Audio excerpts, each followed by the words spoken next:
You're listening to Data Science Leaders, the premier podcast for executives tackling the world's most important challenges using the power of machine learning. Let's dive in. Hello and welcome to this webinar on delivering global impact with generative AI, part of Domino's Scaling AI series. Today, we will talk about the lessons learned from what's arguably the world's first killer application based on generative AI. And no, that isn't ChatGPT. It is actually GitHub Copilot. My name is Shel Carlson. I'm head of data science strategy and evangelism at Domino. And I am joined by Chris Lauren, who will share the lessons he learned while operationalizing Copilot and innumerable other AI offerings at Microsoft before we stole him away to lead product here at Domino. So, Chris, it's possible there are some folks out there who haven't heard of GitHub Copilot, no matter how much it's revolutionizing the world of software development. But so could you tell us a little bit about GitHub Copilot and how it is leveraging generative AI? Yeah, absolutely. And thanks for having me here, Shel. I'm really excited. I know this is an exciting topic for a lot of people. I can't run into anybody in the store or at a family reunion or whatnot that isn't excited about generative AI. So GitHub Copilot, for anyone who doesn't know, it is a generative AI application because it uses a large language model to generate code, which assists developers throughout the software development process. Now, that's really exciting because I personally see AI as a transformative way to augment and upskill the things that everybody can do, whether it's helping me write better documents or my children create better music and movies. There's so many amazing applications. But in this particular case, this goes beyond traditional code auto-completion by understanding the context and offering intelligent code solutions to write more secure code or more efficient code. And that makes it really valuable for developers that are looking to increase their productivity and their security posture. And back in summer of 2021, we were trying this out with an early preview, folks, and it was seeing some really exciting results. Got it to a place where it could become available broadly in 2022, and it was really the first kind of at-scale generative AI coding tool. I'm curious. When you first saw these, what you had to work with, when you first saw these LLMs, I mean, presumably you were both really, really excited, but were you also sort of horrified? Because when it comes to that ability to control an output, I mean, LLMs are at a whole different order of challenge, shall we say, when it comes to controlling these and operationalizing them versus the traditional, more rules-based tools that we had previously. So I guess, what did you think when you saw them?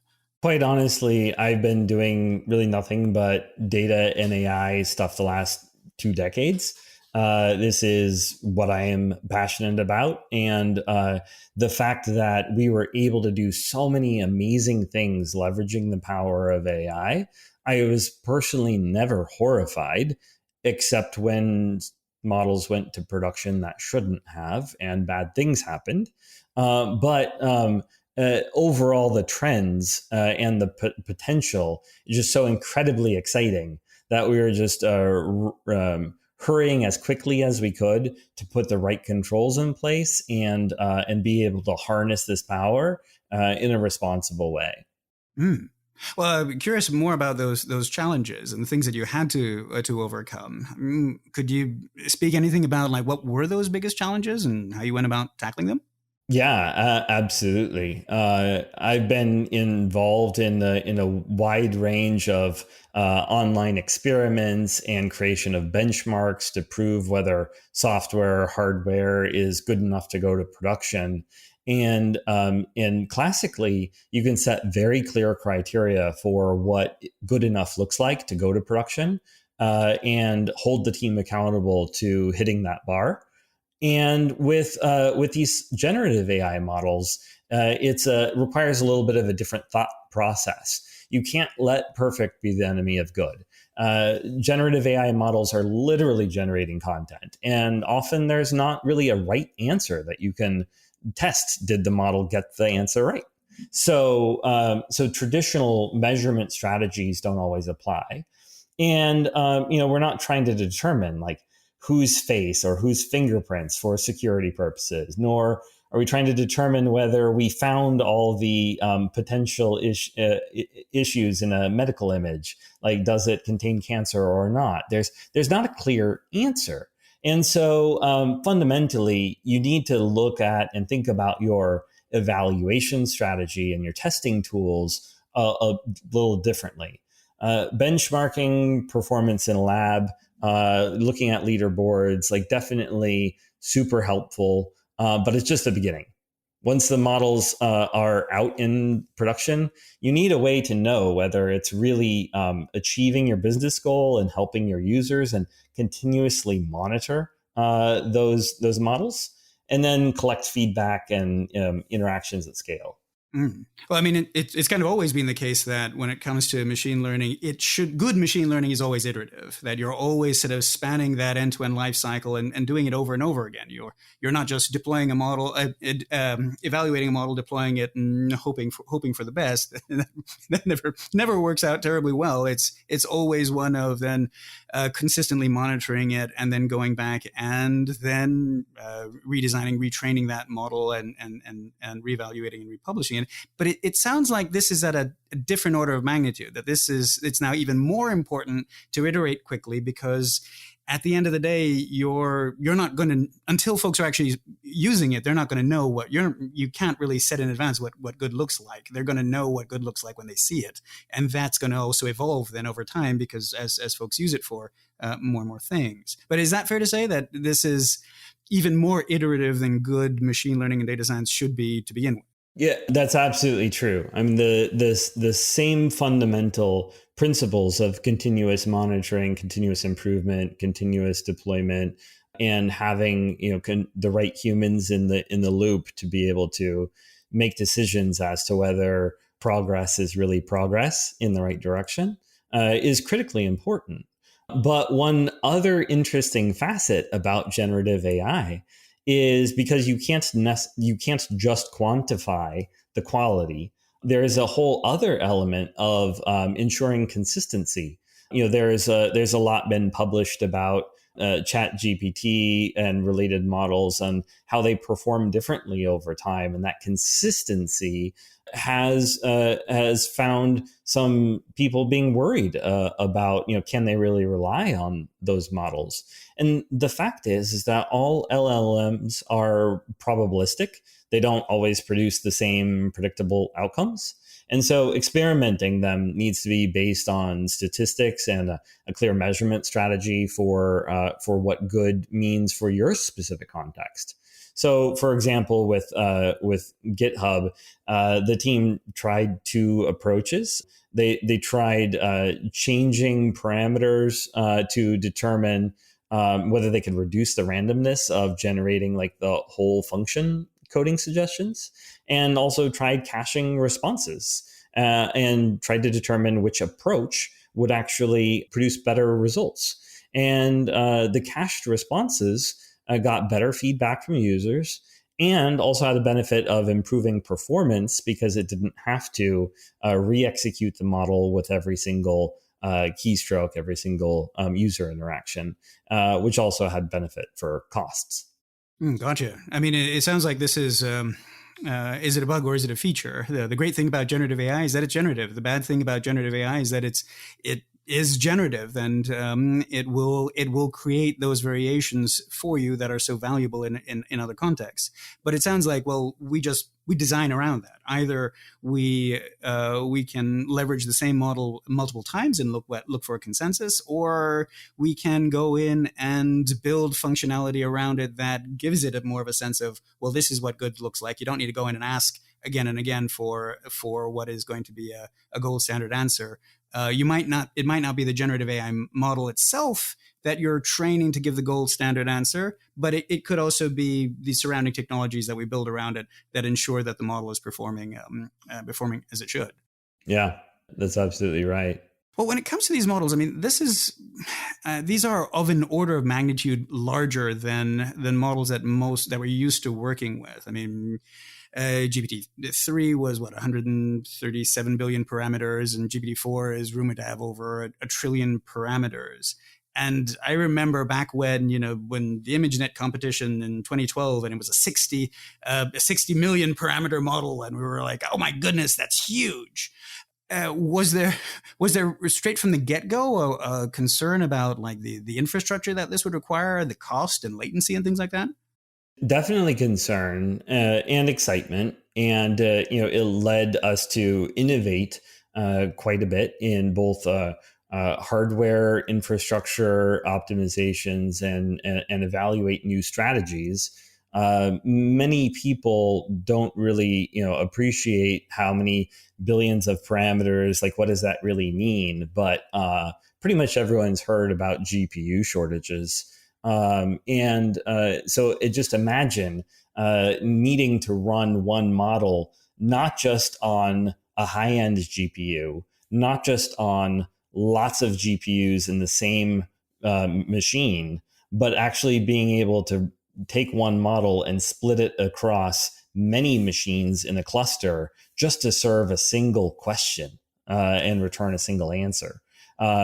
There was no software or hardware that existed at the time that was enabling us to do this effectively or efficiently. And so there was a lot of innovation that we had to do to choose the right infrastructure.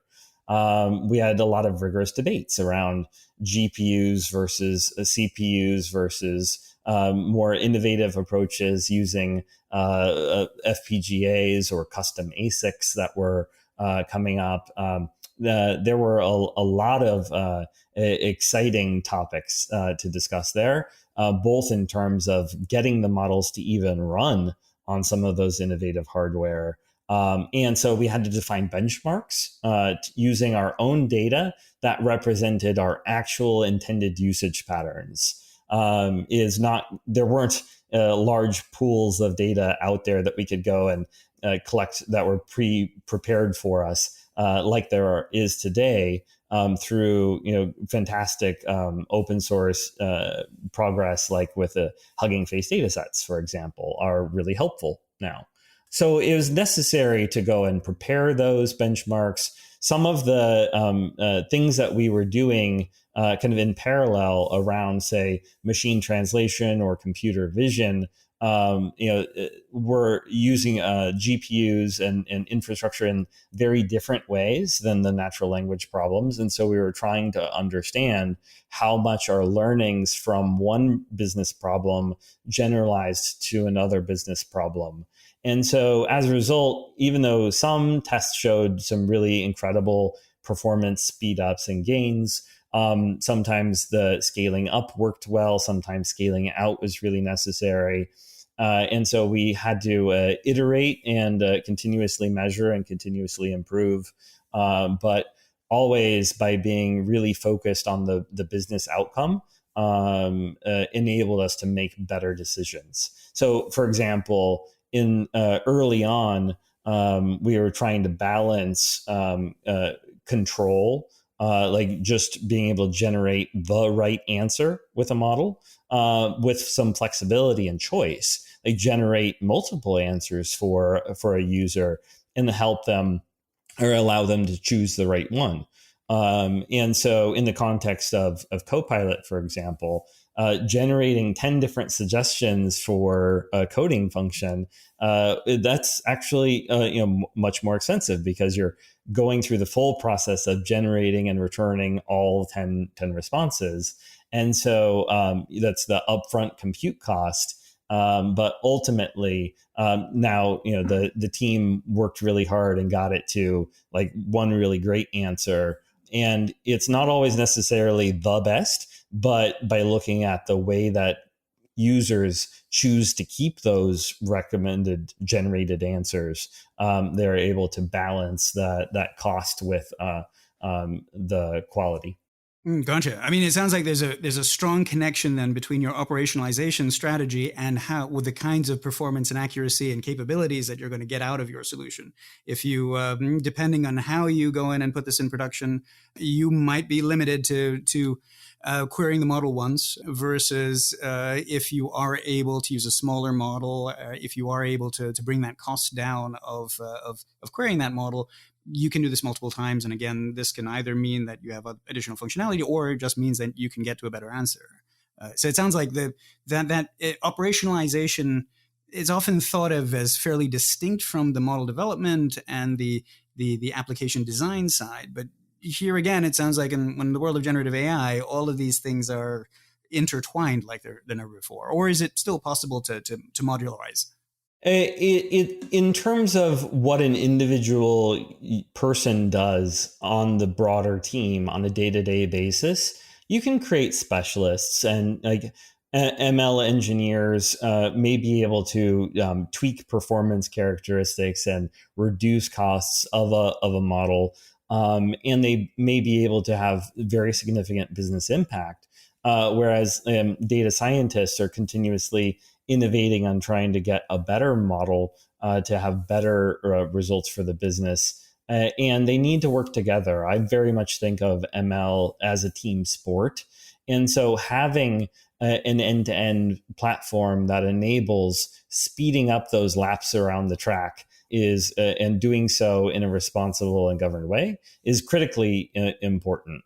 But that continuous innovation and continuous deployment is really what's going to help you get to your business goals faster. Mm. Well, I mean, you had mentioned that one of the things that was particularly core to the success here, and that has been a challenge for other projects, was this sort of disconnect between the data science teams and the business users. And part of that is, as you say, if you have a unified platform where you can iterate rapidly and where those different parties can be involved in it, that helps. But I guess are there other things that were at play that you were best practices that you're using to build trust and to ensure that you're overcoming that data science business divide? Yeah, it is super important. I mean, I think most people are probably familiar with, the internal mantra like Microsoft runs on trust. And, with the generative AI, we saw so much potential for potential harms for our customers, for users, and even reputational harm for the company, that we really wanted to balance all of that. And so we really tried to prioritize security and trust. And during our early previews, a lot of the feedback that the team got was around making sure that even the code that was being generated was secure and trustworthy.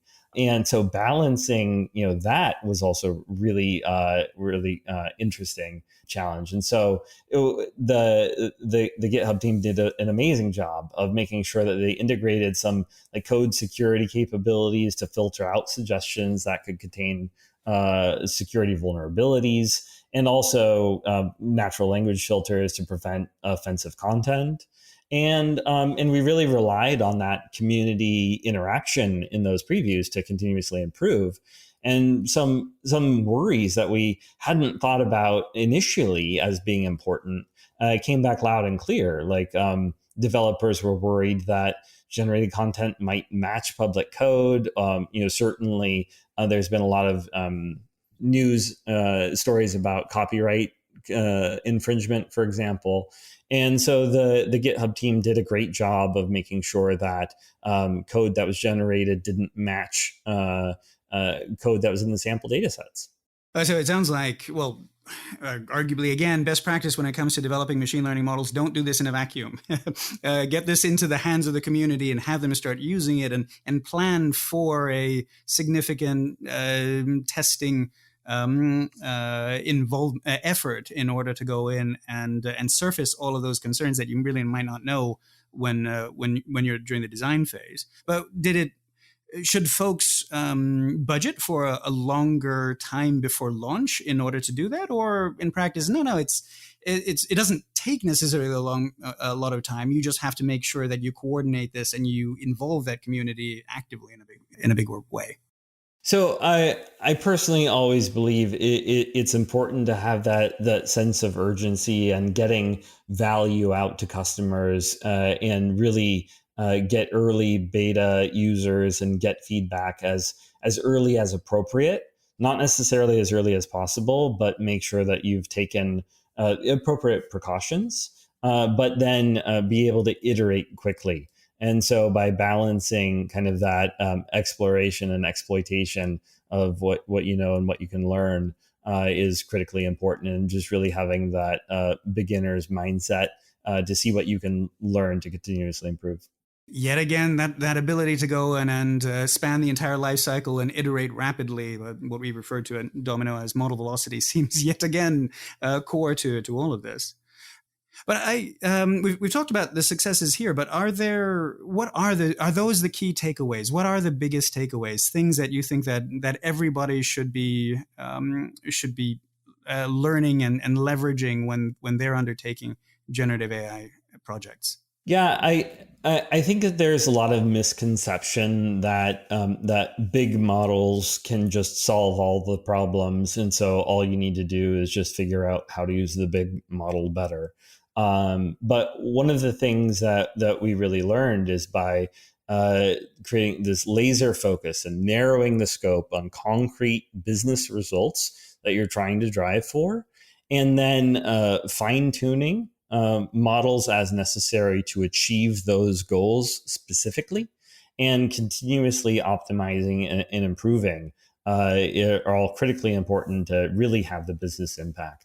Always important, but so much easier said than done. I guess could we start with that, peeling off that first one, that defining the domain, bringing the scope to something that's more focused. Well, one, how do you do that, especially when in the early phases, when the temptation is to try and keep this general, to try and preserve all of the different amazing capabilities that you have access to.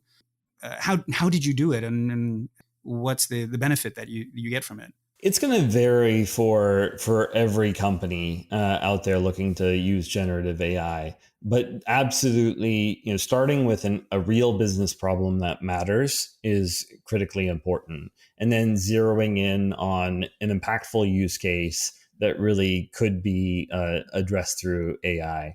I over the years, I've worked with many companies that were trying to figure out really how to get started with AI, and sometimes they would choose, very small contained experiments that could only maybe improve the business outcomes that impacted like two people in their company, and really no major measurable improvements for their P&L. So even if it was a success, it kind of didn't matter, and that always kind of confused me. I very much think that you should, make your mistakes boldly, but contain the impact. And so, identifying something that really matters, and maybe you won't achieve the entire benefit that you're going after, but be ambitious and think big, and then and so zeroing in on that one impactful use case, and then just focusing on that. Making sure that you integrate that monitoring and experimentation into the process so that you can continuously iterate and improve. And then making sure that as you scale that, then continuing to leverage user feedback and prioritize user needs. It's way too easy to get excited about all the scientific improvements and the technology behind it, and building something that looks really great in a diagram or in a presentation to your management chain. But fundamentally, sometimes just small improvements in user experience are way more impactful than any of the new scientific white papers being produced. Yeah, absolutely. I mean, and so was the result of this that by going in and focusing in on the domain, focusing on the problem. Well, obviously, one, it's a problem that it's highly valuable, so that will aid adoption.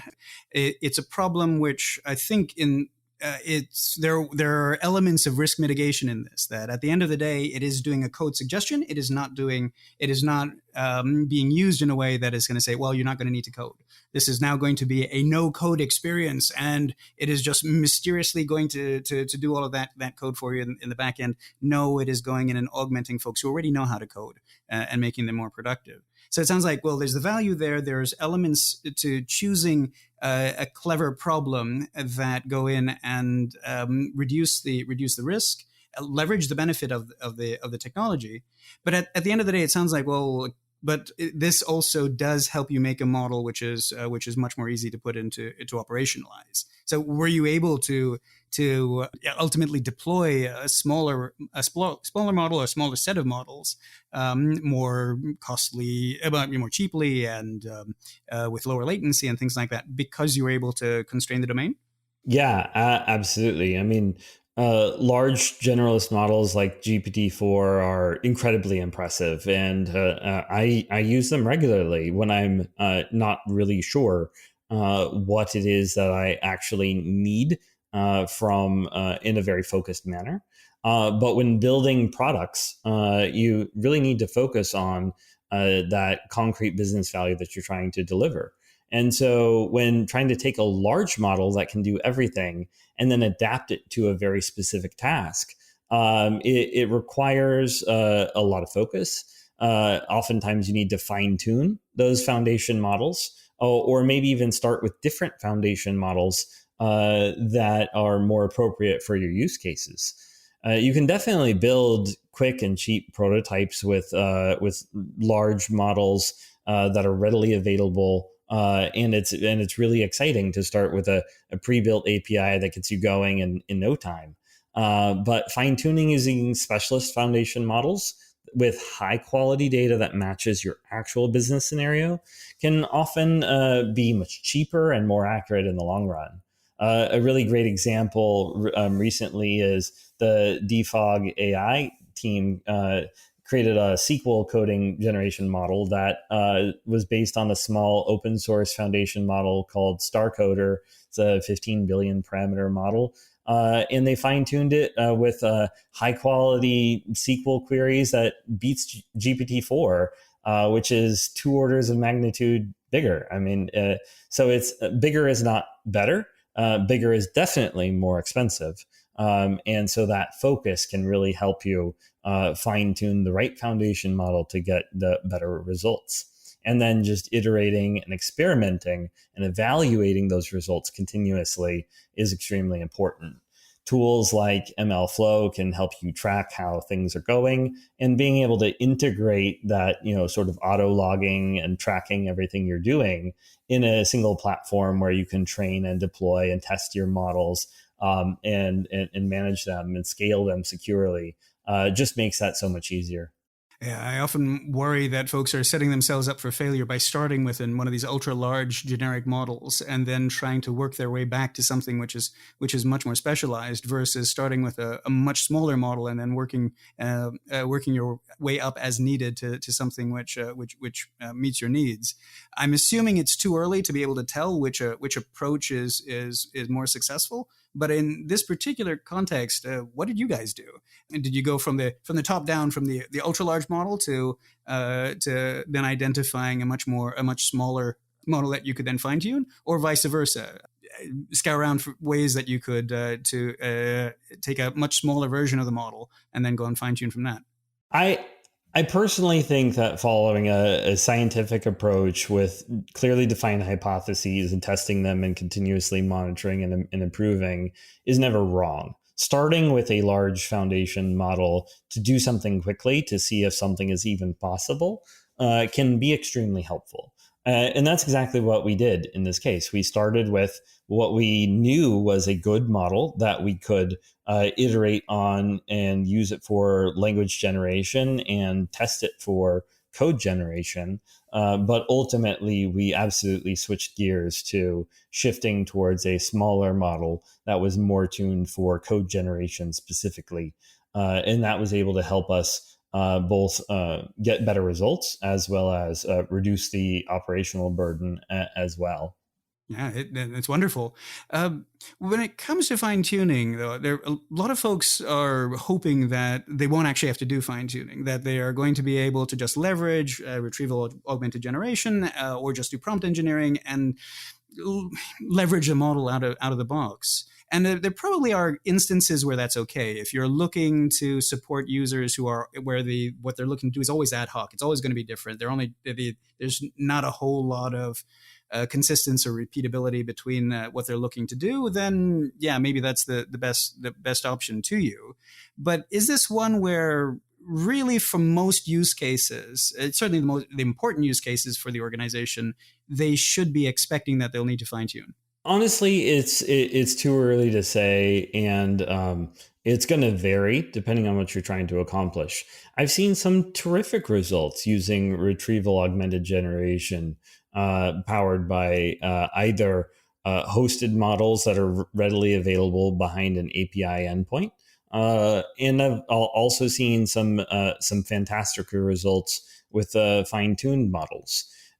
Sometimes the improvement in quality and the reduction in cost, or the ability to deploy and use models in a secure environment that you can manage, are all reasons that you might want to think about fine tuning and deploying your own foundation model. Fine tuning isn't always a magic wand to get better results, though.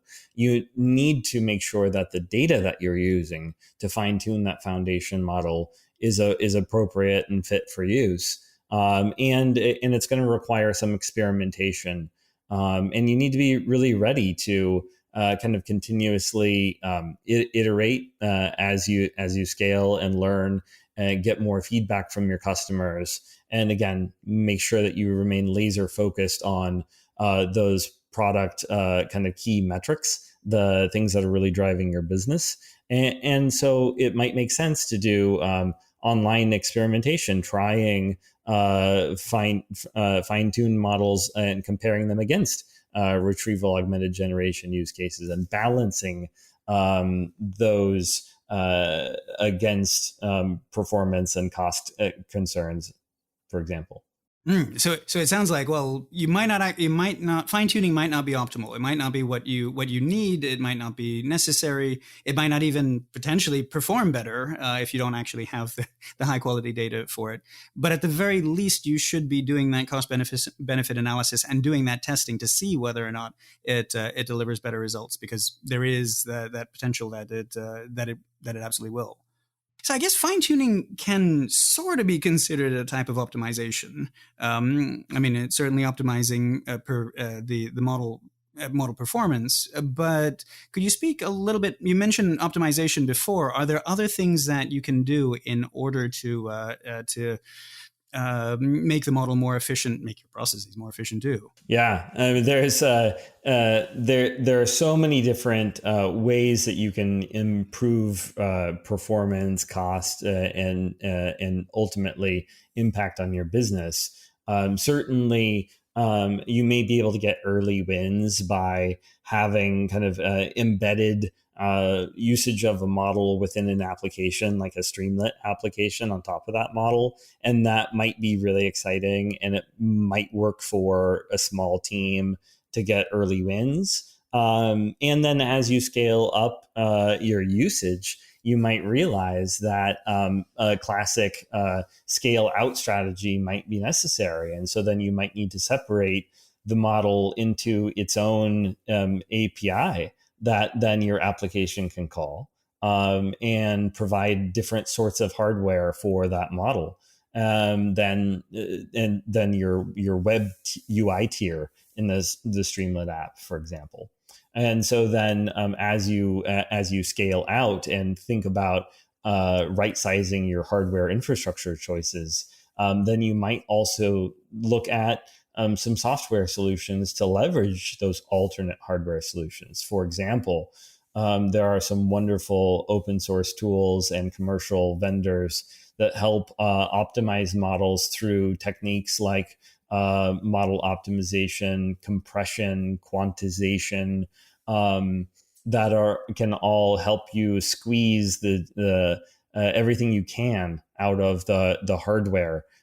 So balancing all of those decisions, and again, testing and keeping a laser focus on what matters most to the business, because trying them all at the same time might be more than you have time or bandwidth to do.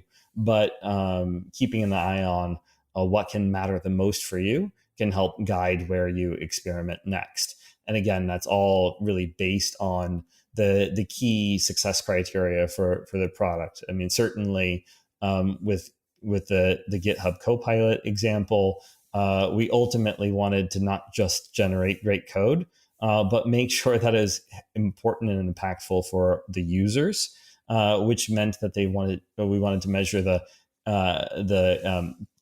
rate at which they kept the suggestions over time, and so that's critically important. I'm often asked by young data scientists, what are the things that they should be paying attention to, and how to best make the most of their skills, and what they should be studying. And when it comes to skills around optimizing these models and getting them to run effectively, that feels like that skill set is going to be in extraordinary demand for the next couple of years. Might not always be the most exciting thing. It might not be the reason why they went into data science in the first place. But in terms of a highly profitable set of skills, I would direct people there. We talked about trust previously, and we covered some of those. But Microsoft is an organization which has taken trust and responsible use of technology very seriously for a long time. So we're already operating within that kind of environment. For organizations which are relatively new to this, are there certain best practices there, guardrails, things that they should be doing to ensure that they are using these technologies? Yeah, this is an exciting emerging area, and I know a lot of companies that I talk to are just kind of starting to put policies and processes into place. Definitely, there's a lot of concern about generative AI potentially generating harmful content, whether it's reputational harm to their company or harming their users directly, and that's really healthy concern. It's extremely important. But it can be directly addressed through proper model governance strategies and a platform that helps enforce those policies in a way that still facilitates that rapid experimentation and innovation. It all really starts with a great generative AI policy that emphasizes fairness, transparency, and accountability, making sure you avoid bias in the AI generated content, and establish principles for responsible AI development and monitoring. Make sure it all complies with data protection and privacy regulations like GDPR and CCPA and such. That should be nothing new to anyone. Having great data handling practices, making sure that you have automated lineage tracking to understand, what kind of data went into the creation of the model, and that data itself has high quality and is free of bias. All of that really helps create that transparency and creates a foundation for clear documentation, so that when people are reviewing and approving models, they know exactly what went into it. Making sure that the right people in your company are trained on the process, and encourage people to report concerns, find issues, so that you can then go and address them. And that's part of that whole ongoing monitoring and auditing process that's really important. Now, all of that is a lot for data scientists and ML engineers and others to really understand. And that's most tools don't even really scratch the surface for any of it. It's kind of an exercise left to the reader. Even if you knew exactly what you were looking for, a lot of tools require you to build that stuff in yourself. Well, I mean, I can't help but notice that there are a lot of those capabilities that we have in the Domino platform, and really we have customers at Domino who have been leveraging generative AI and putting it in production. Some of them long before we were talking about generative AI in such a big way. Are there any capabilities that are in the platform that you really wish that you had access to when you were launching Copilot? Yeah, absolutely. There are a lot of things that we've put into Domino because we've always focused on helping customers in in large regulated industries where things like auditing and responsibility and security are critically important. And these are even more important to large organizations as they transition from classical machine learning or traditional AI to the world of LLMs and LLM ops. Having worked for multiple decades in a large enterprise like Microsoft with some amazing customers in all the industries you can think of, I'm really proud of the things that I've learned and been able to really put into the Domino platform that enables almost being responsible by default, which is really important. And there's so many factors like costs and legal implications and domain expertise. But specifically to answer your question, this was one of my personal motivations to build capabilities like Model Sentry in Domino to help teams work together to enforce those best practices and honor important responsible AI policies, and then streamline the model review and approval processes so that when data scientists are innovating, they really have a way to accelerate business impact in a responsible and governed way. And then fundamentally, that it helps customers audit and reproduce their AI work powered by rich automatic data and model lineage capabilities.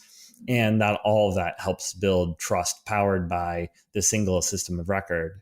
And then additionally, another thing that I'm super aware of is the importance of managing costs. And all of that experimentation leads to an uncertainty of like, how long are things going to take to achieve our results? How much is it going to cost? And so we've built deep insights directly into Domino that help answer those important questions. Being able to prepare data, train models, deploy and scale them in any cloud or on premise is really important. And we've not just built rich insights into all of those costs, but then also being able to set budgets and alerts for different teams that maybe are using scarce resources to achieve those results, having built-in chargeback or showback capabilities so that you can balance your costs across different projects, and make sure that you have an AI center of excellence that can really support the whole company to not only share knowledge and accelerate innovation, but then also balance and manage those costs across those different organizations as appropriate. Yeah, I mean, that cost dimension of this. I mean, obviously cost was important in the context of data science before, but it is at a whole other order of magnitude when it comes to leveraging generative AI models because of just how large they are and how much data and and potentially how much usage that's involved. But other really exciting things that we should be keeping an eye out for when it comes to generative AI in the Domino product? Yeah, I don't want to spoil all of our upcoming exciting announcements, but I will tell you one that I'm really, really excited about. One way that I've helped enterprises scale AI across different teams and organizational boundaries is by making it easier to share great results that are repeatable and reproducible. Like, not everyone is an expert in all things. I'm certainly not. Someone who's a time series expert at forecasting may not yet be a great natural language expert or a computer vision expert. And customers really want to remove the barriers and break down the silos and eliminate repetitive tasks across different projects and teams, and kind of augment the skills and up-level everyone. And so one of the things I'm really excited about in our upcoming release is the AI Hub. That is a collection of projects that come with validated infrastructure and prepackaged environments in Domino, in addition to the well-tested, proven solutions, the code that makes it all happen, both to accelerate your productivity with generative AI and more. I mean, so many different scenarios. So we're launching this with a couple of really exciting launch partners that have proven expertise in a bunch of domains. And this is also going to enable those AI Center of Excellences to be able to share their own internal templates and their own best practices and enforce those responsible AI policies to make sure that you can get that innovation out into production, have real impact quickly. So I'm really excited about that. Chris, thank you very, very much for sharing your hard-earned experience, and thank you to everyone joining us on this webinar. If you would like to find out more about Domino's generative AI capabilities, please go to domino.ai/GenAI. And while you're there, take a look at our new guide on low-hanging generative AI projects, and don't hesitate to reach out to either Chris or myself on LinkedIn. Okay, thanks, Shell. Thank you very much. You've been listening to Data Science Leaders from Domino Data Lab. If you found our discussion insightful, be sure to subscribe to never miss an episode. Your support helps us deliver cutting-edge content and keep the data science community informed and inspired. We appreciate every review. Until next time.